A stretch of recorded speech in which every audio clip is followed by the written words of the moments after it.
ইন্দ্রদেব বেহুলার সম্বন্ধে কিছু জানো? হে মহাদেব, সত্যিই আমি জানি। শোনদেব রাজেন্দ্র, হে মহাদেব, এই দেবসভায় 33 কোটি মানহারে কাঠগড়ায় দাঁড়িয়ে সত্য কথা বলবে। সত্য যদি কথা না বলো কাঠগড়ায় দাঁড়িয়ে নরক হবে বাস। বেহুলার সম্বন্ধে যাহা জানো এই দেবসভায় প্রকাশ করো।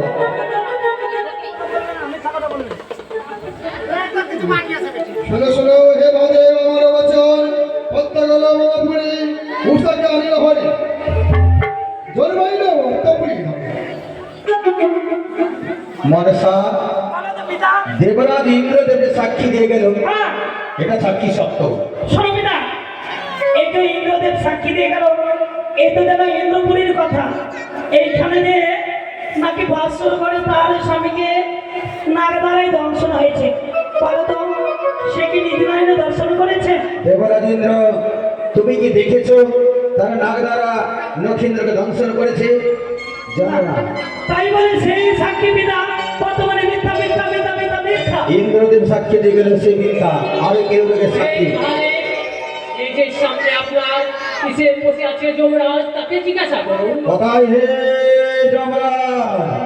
ধর্মরাজ কোথায়? সবাইকে বলো মহাদেব। বেহুলার সম্বন্ধে কিছু জানো? অনেক কিছু জানি মহারাজ। বলো এই দেবসভায়। এই চন্দ্রপতি সদাগরের পুত্র দুর্লভ লক্ষিন্দর বাসর ঘরে সর্বঘাতে মৃত্যু হলো। সে জীব নিয়ে আমি যাচ্ছিলাম মহারাজ, বিষম যুদ্ধ হলো আমার সঙ্গে। সত্য করে সেই জীব আমি পদ্মাবতীকে দিয়েছি। এইটুকুই যাচ্ছি সাক্ষী পিতা, এই যে যমরাজ সাক্ষী দিয়ে গেল, যমরাজ সাক্ষী দিয়ে গেল, সেটা প্রমাণ হয়েছে সত্যি। এত বিবাদের জীব নিয়ে কিন্তু টানাটানি হচ্ছিল, কিন্তু সেখানে তো আপনিও উপস্থিত হয়েছিলেন। কিন্তু সেই যে আমার নাকে দর্শন করেছে, এই কি ধর্মরাজ নিজ নয়নে দর্শন করেছ? যমরাজ দেখেছো? তাই পিতাগণ এই সাক্ষী যে দিল বর্তমানে মিথ্যা সাক্ষী দিয়ে গেল পিতা। বেহুলা আর কেউ সাক্ষী রয়েছে? দিদি আমার পাশে থাকবেন, আপনার সমাজে আমার পাশে থাকতে হবে। যমরাজের দূত রয়েছে আপনাদের সবাই, তাকে জিজ্ঞাসা করে দেখুন। বলো বলো মহারাজ। বলো বেহুলার সম্বন্ধে কিছু জানো? শোনো শোনো ও হে দেবগণ, শুনো বিচারী, যত ঘটনা ঘটাইছে সব জয় বিশ্ব হরি। বাহ, এটা সাক্ষী সত্য। পিতা এই সাক্ষী যে দিয়ে গেল সত্যিকারই একালে চুনার কালি পড়েছিল, কিন্তু যে আমার স্বর্গ দর্শন হয়েছে সেটা তো আমি মেনে নিতে পারি না। তাই এই সাক্ষীও যেন মিথ্যা। হ্যাঁ বলো। এই যে যমরাজ ইন্দ্ররাজ সাক্ষী দিয়ে গেল, হ্যাঁ সকল সাক্ষী মিথ্যা। অবশ্যই। জয় সময় আমি অবস্থাকে ইন্দ্রপুর থেকে নিয়ে আসলাম। হ্যাঁ সমুদ্রের কোণে চন্দন কাঠ দিয়ে চিতা সাজিয়ে গঙ্গা স্নান করে হ্যাঁ সেই চিতায় প্রবেশ করলাম। সে ভিতরে মিলিয়ে আমার পাণ্ডব নাগ যাচ্ছিল। যমরাজ নিজের দুধ দিয়ে পাণ্ডব নাগের কাছ থেকে জীব কেড়ে নিল। বাহ, সেই সময়ে যমরাজ সৈন্য সাজে আমার সঙ্গে যুদ্ধ করতে এসছে। ধর্মরাজ। স্বর্গের কথা হ্যাঁ এটা এখানে তো কোনো মহাপুরের কথা তো আসে না এটা পিতা। হয়েছে আসল বলে কি পারবো। ও কিছুই প্রমাণ নেই। ধর্মরাজ সাক্ষী দিয়ে গেল, তার সঙ্গে যুদ্ধ হয়েছিল, হ্যাঁ, তাই সে সাক্ষী সত্য।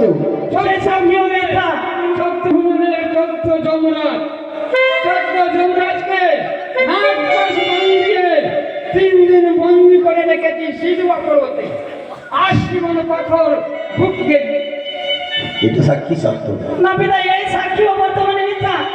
আমি কিন্তু আজ সত্য বেহুলা! মিথ্যাটাকে সত্য বলবো না। তোমার এক এক করে 33 কোটি দেবতা সাক্ষী দিয়ে গেলে সব ব্যর্থ হলো। আমার কাছে সাক্ষী রয়েছে, যেই নাগে আমার স্বামীকে দংশন করেছিল সেই নাগের অষ্টাঙ্গ কেটে আমি আমার কাছে প্রমাণ রয়েছে। বেহুলা, তাই বলো। তুমি যে অষ্টমূল নিয়ে গেছো তুমি এই দেবাদি ভোলা মানুষের হাতে দাও, তার মেয়ে কন্যাকা যদি বলতে সে প্রমাণ না পায় আবার বেটিকে দেবো আধা বাটা করে। মনসা, বলো তো পিতা। এটা তোমার সর্পের লেজ? দেখি বা পিতা, এটা কোনো আমার সর্পের লেজ? আসলে পিতা সভাতে এই কোনো কবিতার লেজ, না কোনো টিকটিকির লেজ, না হলে কোনো ইঁদুরের লেজ পিতা। এই অষ্ট অঙ্গুলের লেজ আমার কোনো সর্পের নেই, দেখছি কলার পাতা। বেহুলা, এটা সর্পের লেজ নয়, এটা টিকটিকি ইঁদুরের লেজ। তবে জানো, তাহলে তাকে বলুন নিজের নাক সব ডাকবে আমি, যেই নাকে আমার স্বামীকে দংশন করেছিল সেই নাক আমি। মনসা, বলো পিতা। যত তোমার খনি রয়েছে স্বর্গমত পাতালে, সকল খনিকে আহ্বান করে কৈলাস যাবে। তাই যদি হয় পিতা, সঙ্গে করিব নেতা দিদি, সঙ্গে করে আজ যেন আমি স্মরণ করিব আমার যেন এই দ্বিভুবনে অনন্ত নাককে স্মরণ করে পৌঁছে দেবো তোমার এই যেন কৈলাস পুরীতে। বেশ, না খাই দেবো লাগে আরে নাগে নাগে বলে বলতা সবরিল অসরণ আর যেতে কে নাগের তবে বলি গোয়া